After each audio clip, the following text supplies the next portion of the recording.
isso formalmente encerrar esse ciclo. Na próxima quinta-feira a gente continua aí com a nossa programação normal. Nós vamos concluir depois de amanhã o estudo dos procedimentos criminais e aí semana que vem avançamos em matéria nova, tá bom? Eu vou passar aqui rapidinho pela prova para que a gente possa. As notas foram muito positivas. Fico feliz com isso, todas elas foram muito boas. Vamos ver como é que a prova estava estruturada. Primeiro diz o seguinte: um cadáver com marcas e lesões típicas de projéteis de arma de fogo é encontrado às margens de um rio de uma pequena localidade por um grupo de moradores da região. Enquanto chamavam a polícia, a correnteza do rio levou o corpo, não sendo possível realizar o exame pericial. Perguntas: diante da situação, será possível oferecer a ação penal? A resposta foi muito positiva a essa questão e eu confesso que fui bastante tolerante aí nas respostas, fui bastante generoso, digamos assim, nas respostas. Então, é sim possível, né? Por quê? Porque por mais que não se possa, obviamente, fazer o exame de corpo de delito, eu posso substituir esse exame de corpo de delito pela figura da prova testemunhal naqueles termos lá do artigo 167. Então, na impossibilidade de realização do exame de corpo de delito, eu vou fazer a substituição por uma prova testemunhal. A segunda questão diz o seguinte: então, a ausência do exame de corpo de delito, por si só, não inviabiliza a ação penal, já que eu poderia, pelo meio outro, que é a prova testemunhal, construir, Rômulo, essa certeza da materialidade, ou seja, se aquelas testemunhas são capazes de identificar quem é aquele determinado autor, desculpa, aquela determinada vítima, descrever de alguma maneira as lesões que ali existiriam, e etc., é possível que eu possa ter efetivamente essa construção. Então, a segunda questão: o que acontece com o acordo de colaboração premiada e as provas trazidas pelo agente colaborador se, depois de firmado o acordo, o Ministério Público descobrir que o agente colaborador omitiu informações? Eram duas coisinhas que eu queria nessa questão.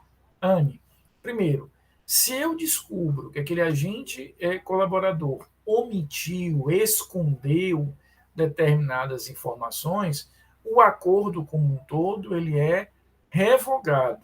O acordo pressupõe fidúcia. Aninha, seja bem-vinda.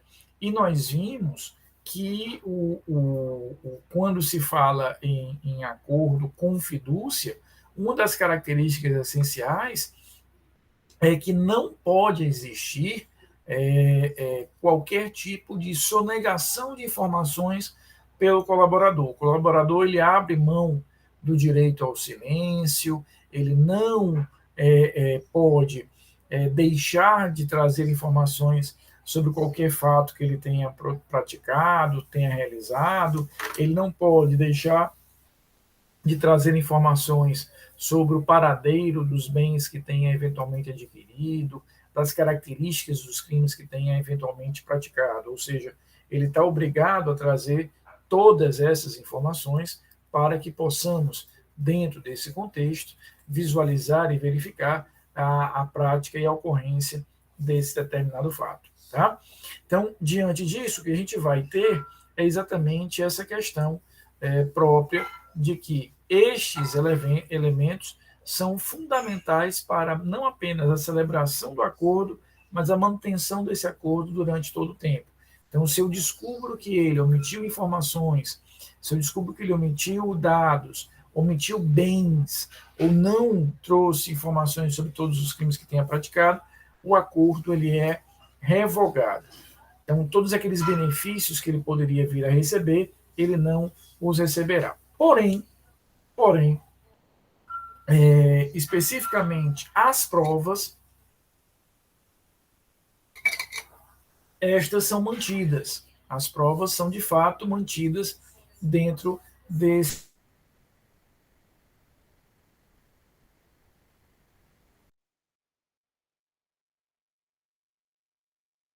no processo e produzirá os efeitos necessários correspondentes a isso. Então, todas as provas que, porventura, tenham sido acostadas ao processo não sairão, não serão retiradas, simplesmente porque houve ali a revogação daquele determinado acordo. O acordo permanece, o acordo é revogado, mas as provas permanecem. A gente viu isso de forma expressa. Vamos aos itens de falso e verdadeiro. Eles são mais simples, né? O primeiro diz o seguinte: os efeitos da citação pessoal são os mesmos da citação por edital. Falso, né? A gente viu que a citação por edital, caso o réu não se habilite, não venha a apresentar defesa, o processo é suspenso, o processo vai ser suspenso junto com a prescrição, diferentemente da hipótese da citação pessoal, que o processo segue com a revelia do réu. Segundo, a citação pessoal somente deverá ser feita quando o crime for doloso contra a vida. Não, a regra é a citação pessoal para qualquer crime, independentemente da natureza. Falso, portanto, esse item. 3. A interceptação telefônica somente será determinada por ordem judicial quando a investigação for sobre crimes praticados por organizações criminosas. Nos demais casos, a decisão de realização da prova será do delegado ou do MP. Falso. Em qualquer hipótese de uso da interceptação telefônica, teremos efetivamente a ordem judicial. 4.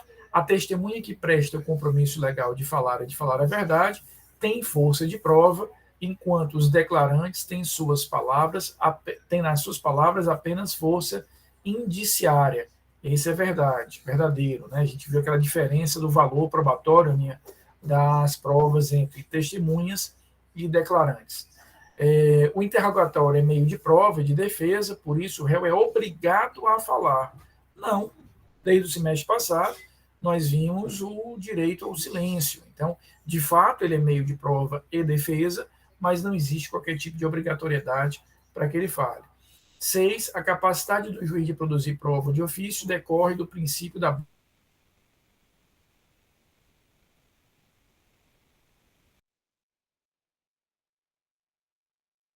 prévia. Não adianta nem continuar. Isso, Guilherme, é uma coisa que a gente precisa aprender a fazer em provas objetivas. Se aquela parte já está falsa, se aquela parte já está errada, marca logo aquilo, não adianta querer continuar, porque muitas vezes, Leandra, o que vem depois está ali para nos confundir, né? Então, quando ele diz que a busca e a apreensão exige, a busca e a apreensão pessoal exige a ordem judicial prévia, falso. Né? Nós vimos que a busca e a apreensão pessoal não exige essa ordem prévia. Ela dispensará, ela prescinde essa autorização judicial prévia. A busca e a apreensão, domiciliar, aquela feita no ambiente, esta sim vai exigir efetivamente. Só um minutinho aqui com a minha. Tive um probleminha aqui com a câmera, só um minuto, por favor.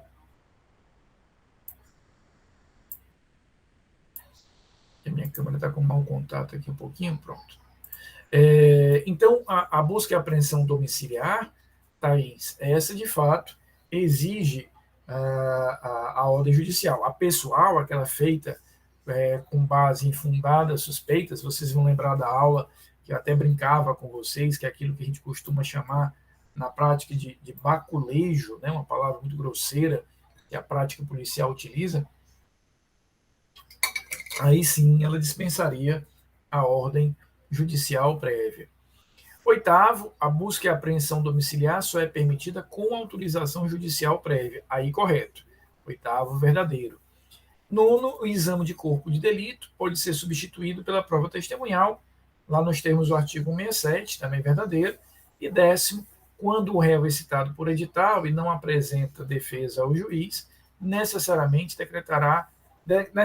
o juiz decretará a revelia do acusado. Falso, né? A gente viu naquela hipótese lá do artigo 366, que se ele for citado por edital, não constituir advogado, não aparecer para se defender, suspende-se o processo, suspende-se a prescrição. Tá? O que foi que acharam da prova? Repita, a aula de hoje é uma aula mais simples, só isso mesmo. Eu queria dar essa colher de chá para vocês, que eu sei que vocês estão saindo aí da semana de provas. Não via sentido a gente já voltar com matéria nova hoje. Quinta-feira, depois de amanhã, nós vamos terminar o estudo dos procedimentos criminais.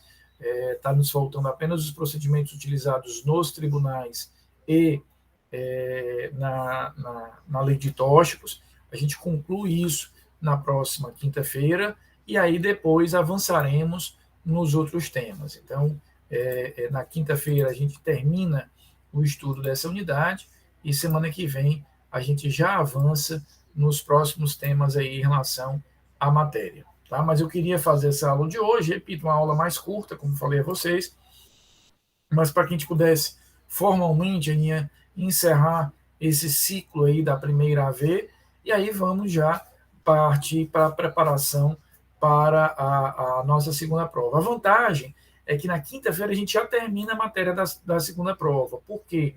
Porque a matéria da segunda prova será o que nós vimos para a primeira, Lucas, mais procedimentos. Então a gente acaba tendo essa vantagem de já concluir com certa antecedência a matéria que vem aí para a AV2, tá bom? Queridos, um beijo grande, fiquem bem, tá bom? E a gente se volta com a programação normal na próxima aula, se Deus quiser. Um beijo grande a todos e até lá.